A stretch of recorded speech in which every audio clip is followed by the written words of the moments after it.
सदाशिवसमारम्भां शङ्कराचार्यमध्यमाम् अस्मदाचार्यपर्यन्तां वन्दे गुरुपरम्पराम्.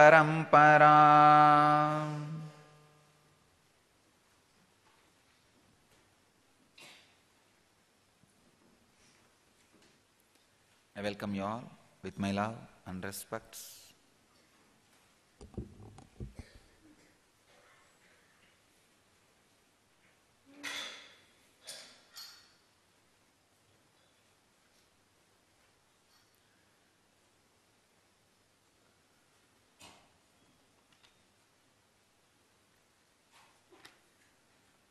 So many questions every day now.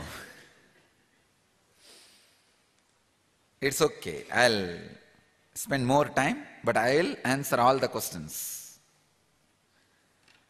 So in the last session, yesterday I was answering one part of the questions of Chirantana. Now I'll complete the remaining part of that question. How do we identify, comply with and complete an engram in a chakra without recreating more engrams while doing so? Be present, be unclutched, be aware. All these words denote the same experience, same process from different angle. So in these three, if you do any one process, that's enough. That's enough to comply, complete. When I say complying and completing, it does not mean going after the engram or breaking that engram. When you are with awareness, whatever happens is completion. If a thread goes from one chakra to another, do we fulfill it in the lower chakra or the higher chakra? Don't bother about that. It will be independent, one by one only. One you will comply, complete. Only then it will go to next. It will not, you don't need to choose.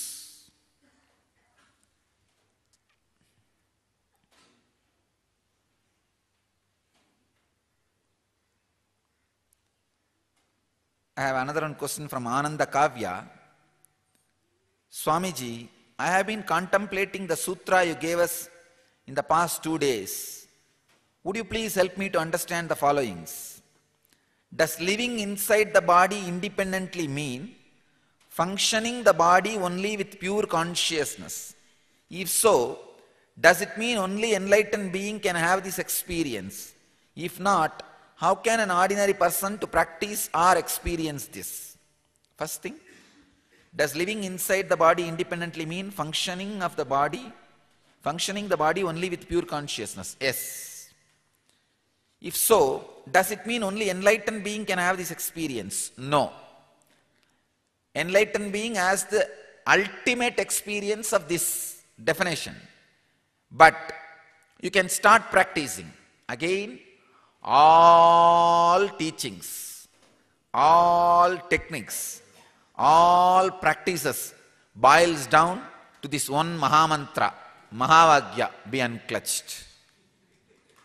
So start unclutching.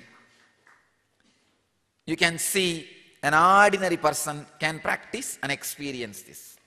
See, when I say unclutching, it is more intense. Every night, unclutch and fall into that space. So that when you wake up, first thought will be, oh, you have been unclutched the whole night. Let you drill yourself in unclutching. Let you just drill yourself by unclutching. Grill your whole being by unclutching.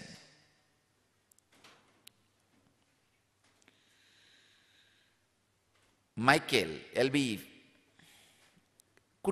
can you please expand on what you meant the other day when you talked about complying with and completing? I think I answered. Answered this.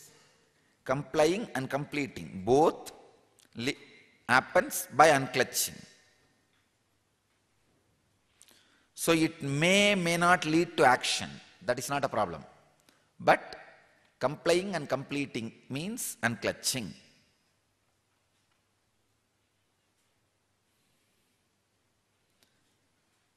Let's enter into the next Patanjali Yoga Sutra.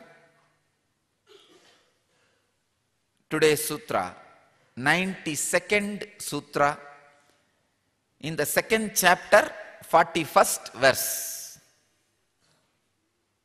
Subject: master technique to realize yourself. Sattva Suddhi Saumanasyai Kakrendriya Jayatma Darshana Yogyatwanicha. Yogyatwanicha. Wow.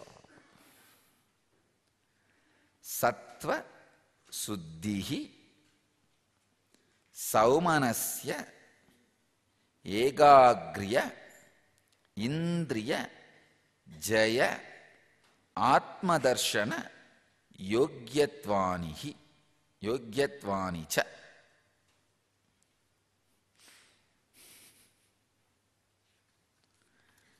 Swami Vivekananda translates this sutra as: there also arise purification of sattva, cheerfulness of mind, concentration, conquest of the organs, and fitness for the realization of the self.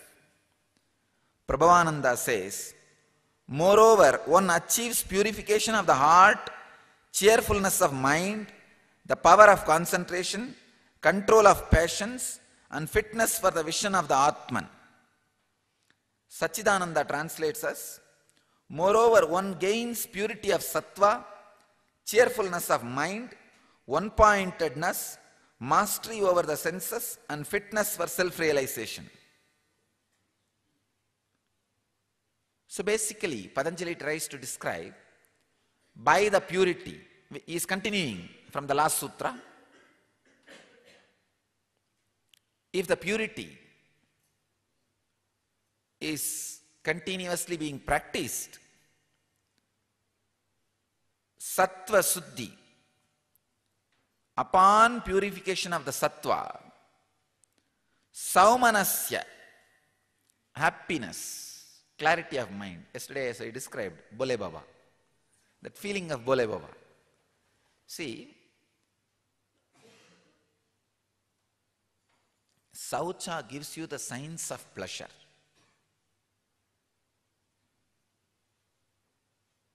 Again and again I wanted you to understand, purity is not morality. It is not given to you just as a morality. It is given to you as a mystical technique. Let me define mystery.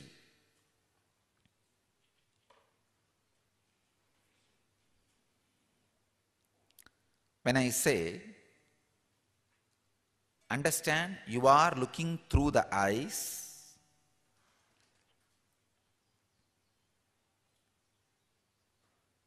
if you just listen, it's a technical knowledge. If you try to do it for 10 minutes, immediately after you listening, you will try. I am looking through the eyes, through the eyes. It is technique. But even when your biomemory laziness and diverting tendency takes you over, see, your biomemory is basically filled with diverting tendency and laziness.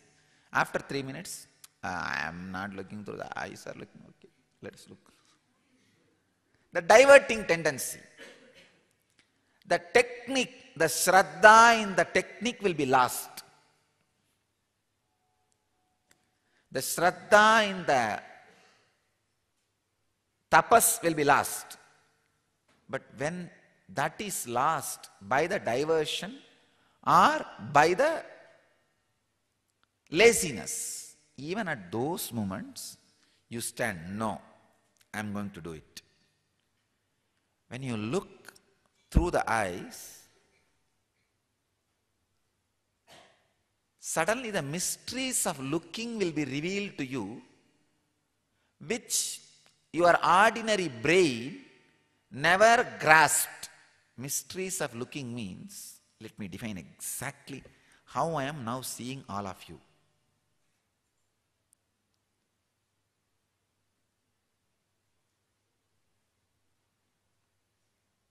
I'll tell you. Let us take this example. With this one example, I'll reveal the definition of mystery. So from last 2 days, we are working with this one example of looking through the eyes. When you look through the eyes, means with awareness, eyes are not seeing. Through eyes, something else which you call or feel as you is seeing. All of you are clear about it? When you initially start practicing that, it is technique. When you establish yourself in that, beyond the diverting tendency of your mind and the laziness of your biomemory, if you are able to see, when you stand with Shraddha and start looking, you will suddenly see why you are seeing. I can tell you very clearly why I am seeing. I am telling you exactly what is happening in me. From this, you understand what all can happen in you. Like Krishna says, knowing my inner space, you be liberated from your inner space. When you know my inner space, you know exactly the sutras and principles with which inner space is working. Apply the same sutra and principle in your inner space, you will have the clarity and liberation. Now, as on now, let me describe as I am seeing. I am not seeing the individual persons.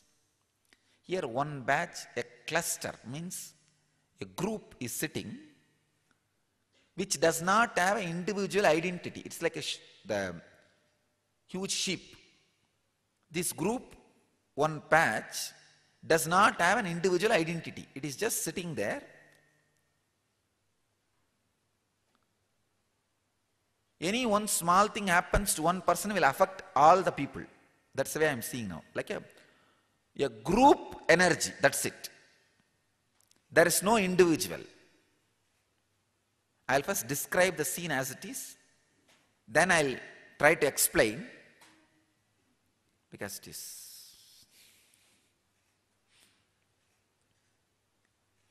I'm throwing too many mystical doors open.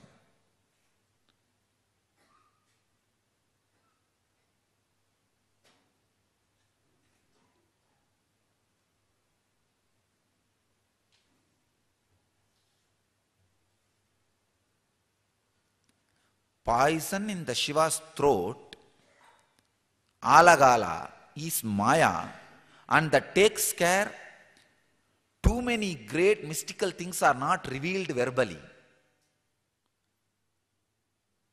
and transmitted to the world.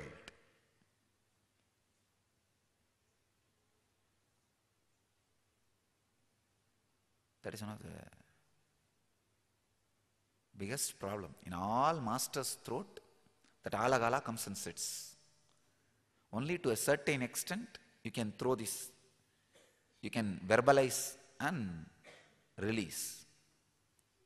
Anyhow, now I'll do it step by step. So here I am seeing one group which has no individual identity. If one person is affected, all other will be affected. If one person is raised, all will raise. That is the way I am seeing this patch. And there are few bodies are not even awakened to the idea that they have an individual body. Maybe those kids, I feel. They don't even have an idea that they have a separate body. They are like a sheep. They will grow together. And if they are not awakened, maybe later on they will be awakened. If not, they will just like that, like a sheep, they will die. when a person is not awakened to the idea that they have an individual body, individual identity, it has some bad things and some good things. There will not be individual suffering. Same way there will not be individual enlightenment. The possibility of enlightenment does not exist. So there are some kids still I am seeing, the individuality is not awakened. It is yet to awaken. So here I am seeing one small patch which has no other emotion except the simple love. And again I am seeing those few kids, no individual identity. It's almost like a tree or a plant or an animal, just the body. It is there, but the possibility for individual identity to happen exists.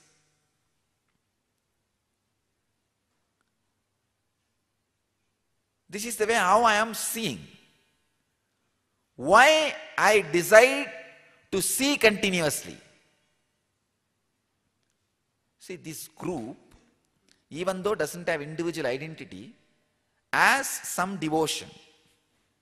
Here I am seeing devotion is there, but the individual identity also is there.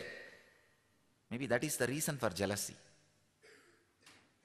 Along with devotion, that individual identity is also showing the head.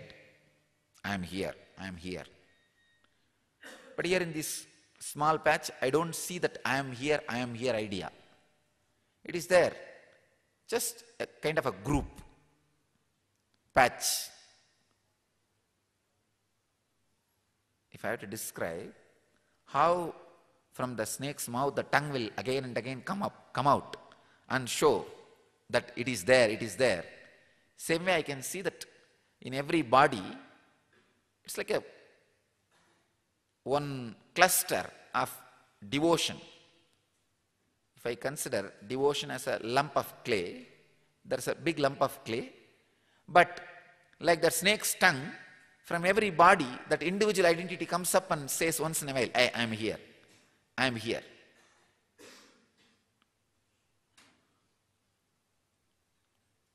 But in this group I am not seeing that snake's tongue coming out, saying that, recording, registering the individual identity's presence.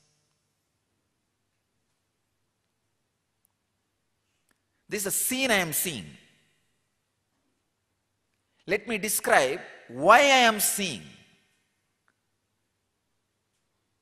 I am seeing just because the devotion of these two groups requires that my seeing will ripen them to the next level.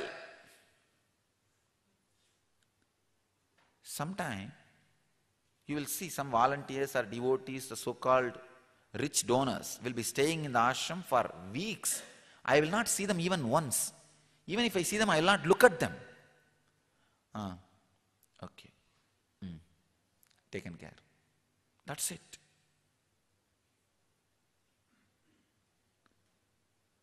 But for no reason, some local villager would have come with little rahi, or not even rahi, some fruit, or without anything, some disease for healing. You will see I will be standing and talking to that person and answering the question and attending. You can't define.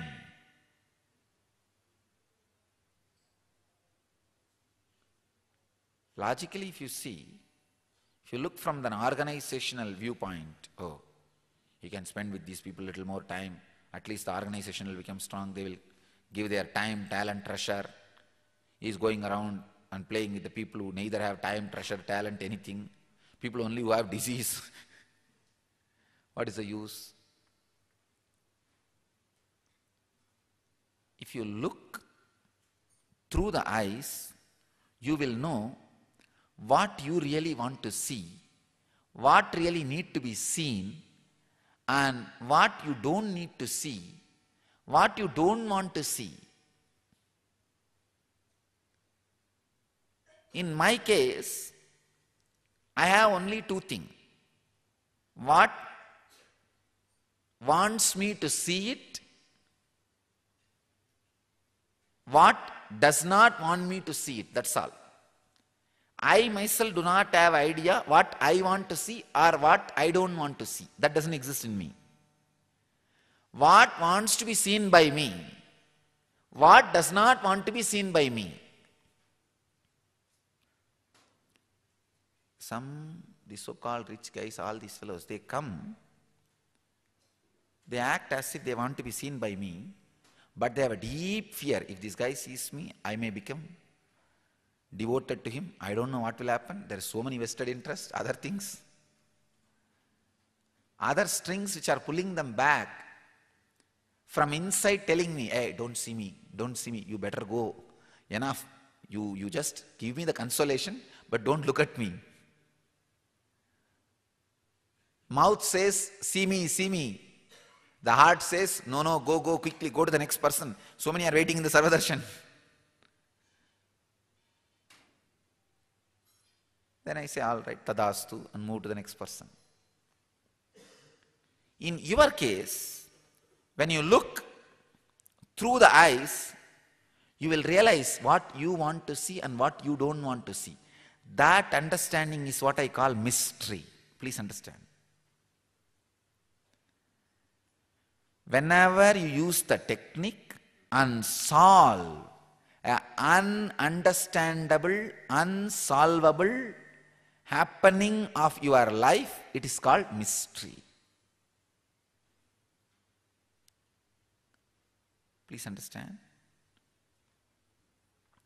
If you feel you are touching through your body and experience the signs of pleasure and be liberated from the conflicts which you may need to go through for the sake of pleasure in the world, you understood the mystery of pleasure of science. Understand? If you understand the science of pleasure through touch, if you understand you are touching through the body, two things will happen. The unnecessary trial and error touches which you are doing for the sake of pleasure will be dropped. And what you really feel will bring pleasure again and again. You will create your life in such a way, such a situation. You will see that that pleasure is available to you and you are available to that pleasure. So the conflict which you may need to go through in the life for the sake of pleasure will suddenly disappear. That is what I say, understanding the mystery of science of pleasure. Attend to every sense like this, with this clarity of purity. The mysteries will be revealed to you. This is what a brahmachari is supposed to do in his life. Then after you understand, you will create a life around you. What is that which gives you excitement again and again? What is that you wanted around you? You will create a life around you. The person who has created a beautiful conflict-free life around him, which may not suit with any organized setup of human beings living together. It may not set up in any varana, any ashrama. When I say ashrama, the brahmacharya, grihastha, vanaprastha, sannyasa, or even my own organization. It may not all the time always suit, but you have the clear understanding of your mystery. This is what is the mystery of pleasure for me. This is what is mystery of seeing for me. This is what is mystery of the taste for me, and you set up your life as you want around you and you live, you are called Paramahamsa.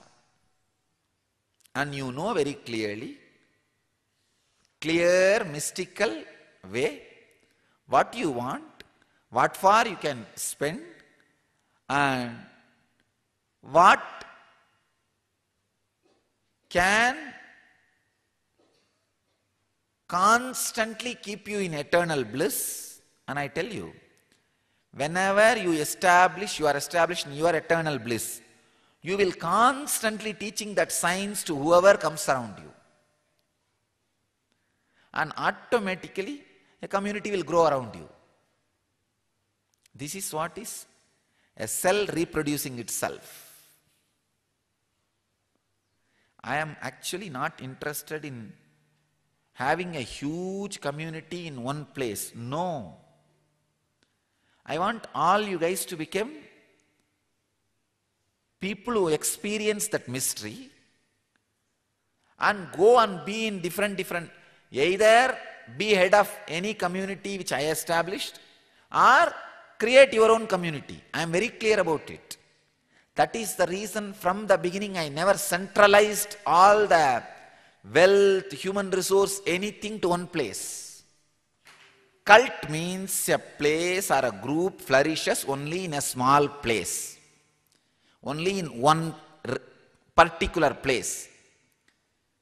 I am available, alive, flourishing, being cherished, expanding and exploding in 197 countries. So I cannot be a cult, I am a culture.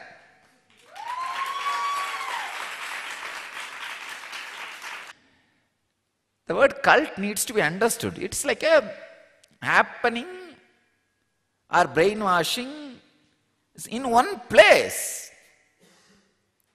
where people stay together. Because of staying together constantly, they get into one kind of idea or mental setup that can be called as cult. But here, we are not in one place. At least 197 countries, people are working with me, or I am working with them. Just this birthday was celebrated in 107 places all over the world, and the ashram 108. In 108 places, in the January 1st and 2nd, 108 places, people had my darshan. People have seen me and celebrated my birthday.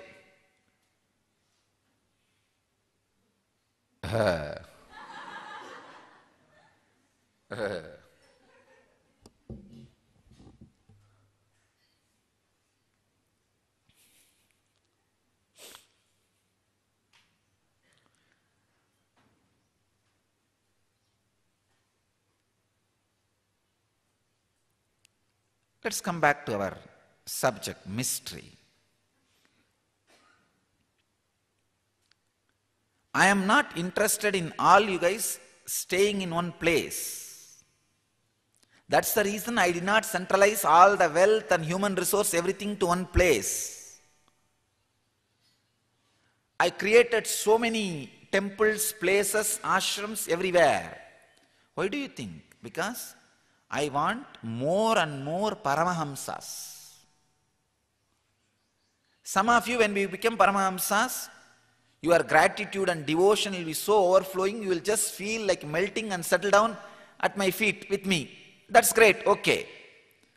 Some of you, when you become Paramahamsas, you will have a tremendous gratitude, overflowing ecstasy. But you may want to live somewhere where you share that with so many other people. That is also okay. Some of you may feel not only wanted to live somewhere else, different setup altogether. Then you don't even need to be part of my Sangha. Be somewhere, you will be part of my mission, may not be part of my Sangha, organization. Understand? I am creating space for all three group. One group, after becoming Paramahamsa, overflowing gratitude, joy, just melt down, settling here itself. Great. There will be another one group, after becoming Paramahamsa, great, deep gratitude, love, joy, feeling connection, but wanted to be in some other place geographically, but with the same ideology. For them only I created so many different organizations all over the world. Being part of my Sangha, be somewhere, be head and reproduce more and more Paramahamsas. And there will be another one group, overflowing gratitude, became Paramahamsa, feeling connection, but does not want to be legal part of the Sangha. Wanted to be somewhere else and not even wanted to be part of the legal Sangha. Great. Then be part of my mission. May not be part of the organization. I have place for you also. Then be a Paramahamsa wherever you are. Go on reproducing. Go on creating more and more Paramahamsas. More and more enlightened beings. I just wanted to define clearly my vision. Creating more and more Paramahamsas who are capable of creating more and more Paramahamsas. Then it should become like a millions of swans flying in the sky. Understand? Only dogs hit each other, fight with each other. Swans never hit each other. If you see two dogs in the street, such a big road, but they will be fighting. Whirr, whirr, whirr. But see millions of swans flying. They will be flying so close. Have you ever seen one swan hitting each other and falling? Swans don't get into the traffic jam or accidents. Only dogs, even if there is so much space, constantly gets into the fight and accidents. Swans will not have conflict. Dogs, even if it is two, will always have conflict. I am interested in all of you becoming swans, so that whether you are here, not here, there will not be conflict. If you are a dog, wherever you are, you will be creating conflict. I have seen some dogs, they are so possessive of their territory, even 200, 300 feet, this guy will be with closed eyes sleeping. But suddenly his face expression will change by the smell, somebody entering into his territory. He'll start. Understand the mystery of pleasure through the eyes, through the ears, by continuously looking, seeing, experiencing through those senses, means achieving the purity. Suddenly you will realize, actually when you understand the science of pleasure, through this spiritual process, you will understand the science of bliss. And you will not waste your time. Further things of what Patanjali calls Sattva Suddhi. When the Sattva Suddhi happens, means the purification of the senses, the understanding. See, when you stop the trial and error method, that space only I call as Sattva Suddhi. All the trial and error is over. Whether this is giving you pleasure, that is giving you joy, the trial and error is over. Now you know very clearly what gives you. Sattva Suddhi. Saumanasya, that brings a tremendous happiness. Nothing can take away the happiness which you are having.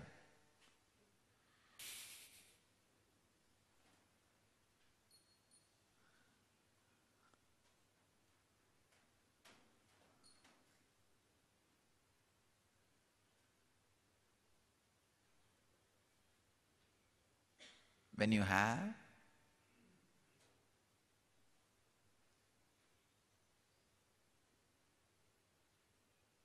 the understanding of the mystery, the trial and error method will not be there. You will not be trying and erring for the sake of your pleasure. You just know what adds joy to your life, and you will arrange your life based on that, and you will live it.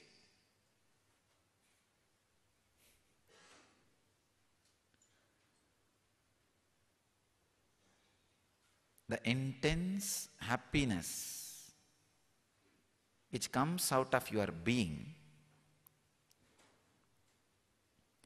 by the understanding of the mystery of pleasure is what Patanjali calls Saumanasya.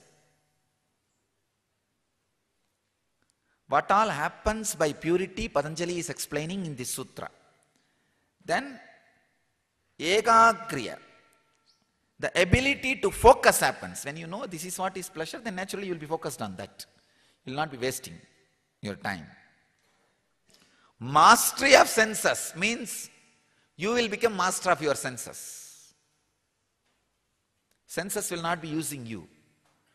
You will be the master of senses. Destroying the senses is not the right thing. And being the slave of the senses is also not the right thing. Be master of the senses. That is the right thing. And naturally, because of all this Atma Darshana, you became worthy of self-realization. Yogyatvani, you became ready for self-realization. How the purity prepares you for self-realization, Patanjali describes through the sutra. I bless you all to achieve, experience, live, express, radiate, and share the eternal bliss, Nityananda. Thank you.